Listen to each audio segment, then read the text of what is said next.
So that takes us to our two speakers that are going to focus on design strategies and how we can sort of embrace all of this and bring it into the built environment.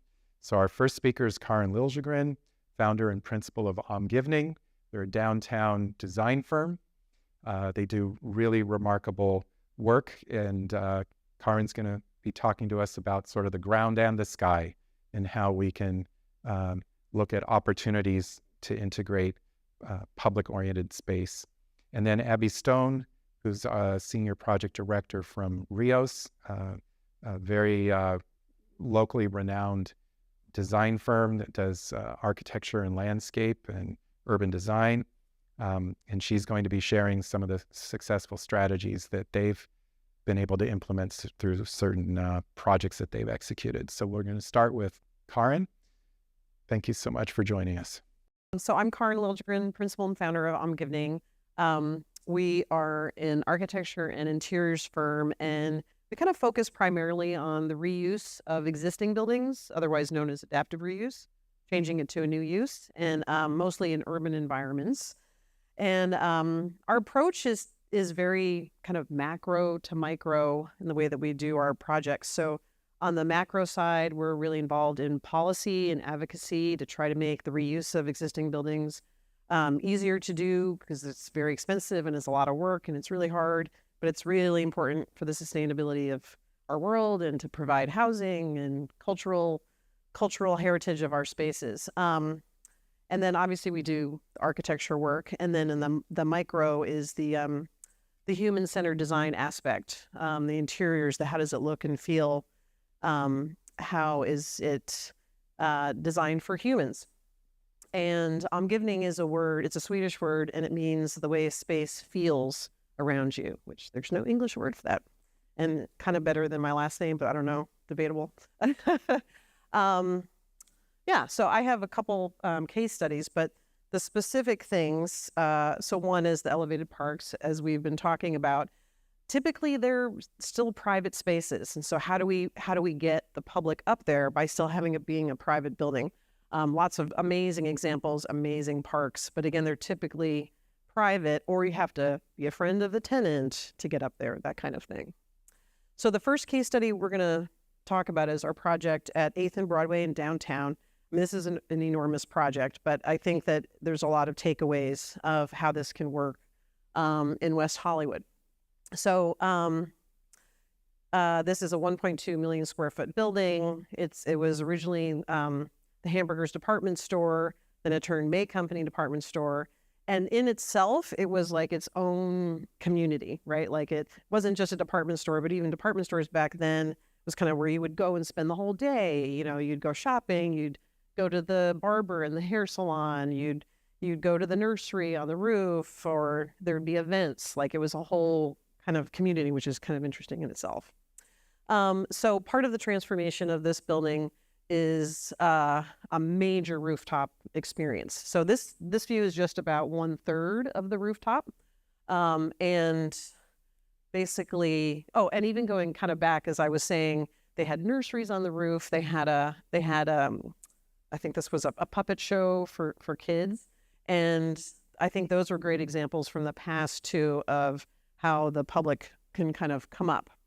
So just programmatically how this works in this particular project, on the bottom left, you can see that there's an elevated part of the roof, the higher roof. So that would all be for hotel use. So there's a pool up there, there's a restaurant and a bar and some outdoor spaces. And then the lower roof, which is about 3 stories below it, is the primary public access roof. So it does have a public pool. It has a community plaza and a stage. It has an urban farm that's really connected to the restaurant, 2 other bar restaurants, and kind of like a park in between.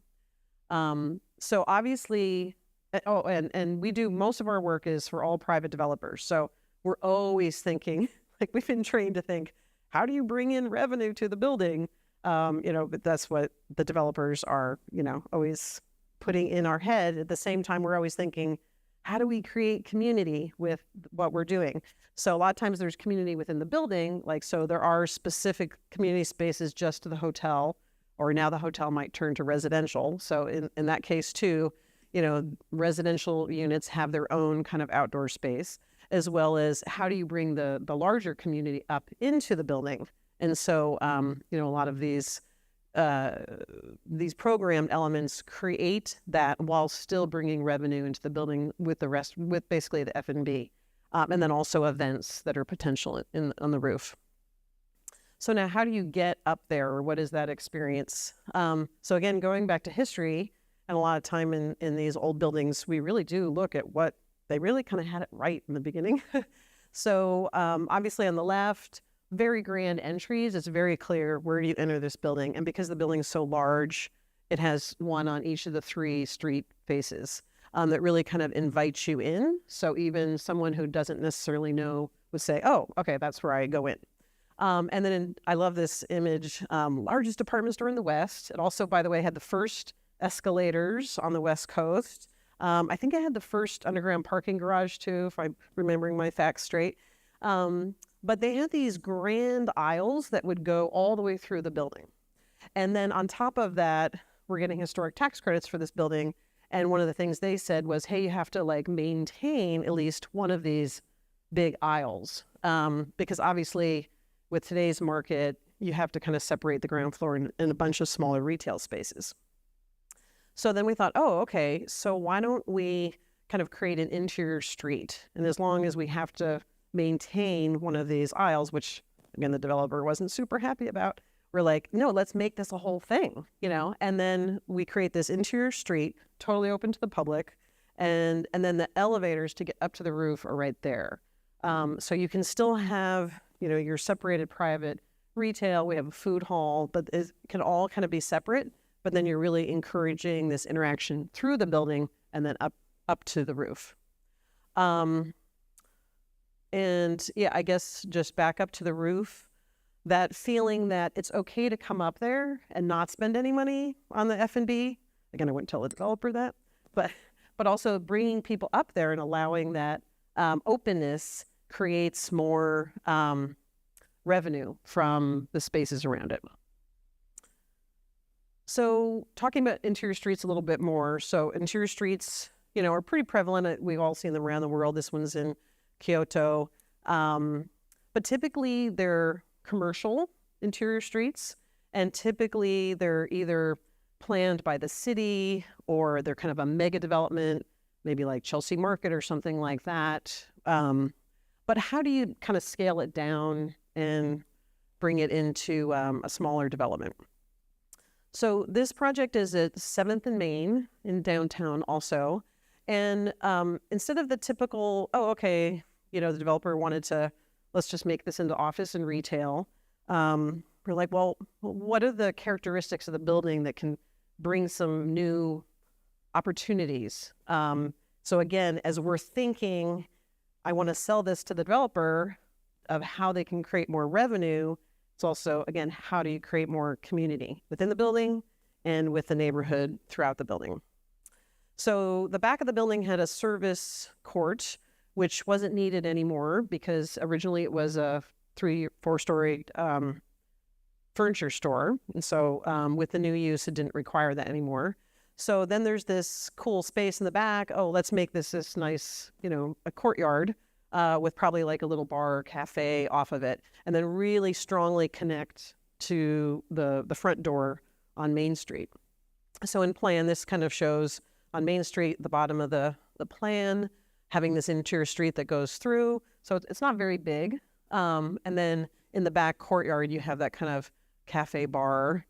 So you can sit there, and have coffee, or you can just bring your laptop and hang out. So this is the interior street. Again, it's not very large. It had these beautiful wood joists, so we could kind of expose those.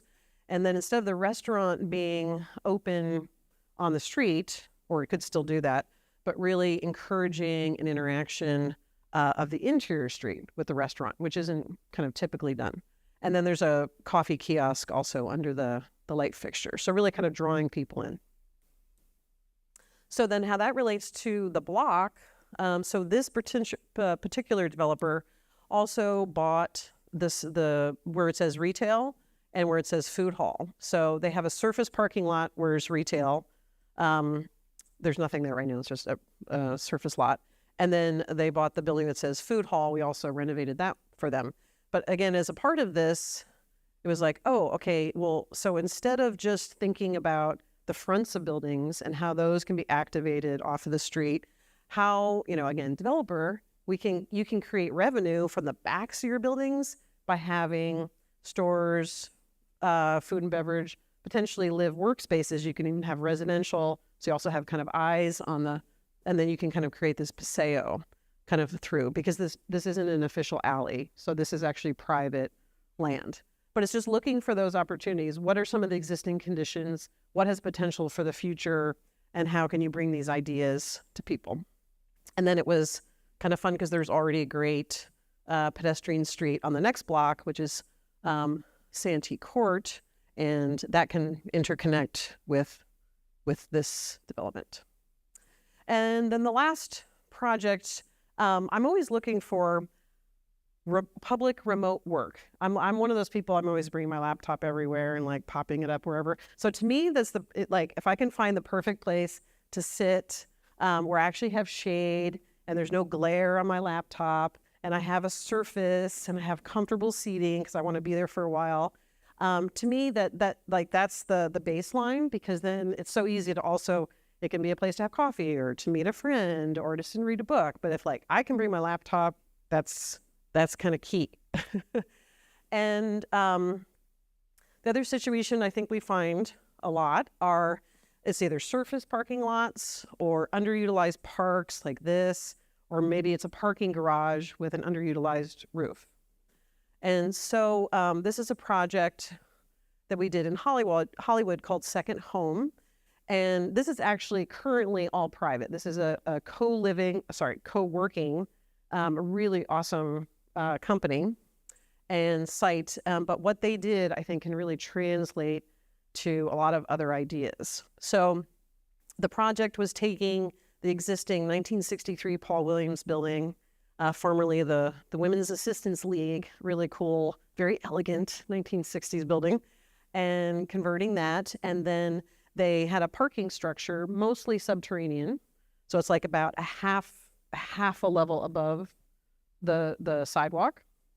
And they originally had a building on top of it. So they tore that building down to basically build a forest with these pods in it. So these pods are workspaces, and they're basically these beautiful glass pods that are within the landscape. So I think, I'll show you how this idea could translate, but what a great place to work, right? And so even if all right, I'll get to that in a minute. So this is the interior of the building, and it just, really, really beautiful spaces in there. But the other thing that's so great about this project is every single inch of the outdoor space is utilized, and just amazing places that you would want to go set up your laptop, and move around. And I'm going to go sit over here today. I'm going to go sit over there today. So, I think some ideas from this are really translatable specifically to what if this pod was in the middle of a park here, and you had a lot of landscaping around it. That is a very doable thing. This pod could literally be set up anywhere, and you just rent it out, right? So it could be a yearly rental, it could be a monthly rental, it could be a daily rate. There's a lot of ways to take that idea of co-working, but kind of break it up or, reconfigure it in a lot of different ways. So also just thinking of the way the pods are done here, it's very dense, right? But another scenario is it could be more spread out with more forest, more Catherine's forest all around it. And then there's these kind of random pods here and there. People would probably have to be okay with insects coming into their pod, which should all be okay because you'd be into this kind of thing. And then also just the interconnection, again, through the street. Something like this could be one of those walkways through to one block or to the other, or how to connect, some of the urban trails. Again, the idea is that this could be, because again, a private developer isn't just going to build this amazing park. There has to be something that else is happening, or they're getting money for it, or it's funded somehow, or they can create revenue, or maybe there's some sort of hybrid scenario. So, if they can create rent or get rent from office pods or something like that within the forest, I think those are some ideas. And then just the simple thing of this little tiny spaces between buildings, in alleys, wherever they occur, to create places that really are great remote work areas where you can just come with your laptop and sit, or sit with a friend and have coffee, but really geared and set up for that kind of scenario. And that's it. Thank you.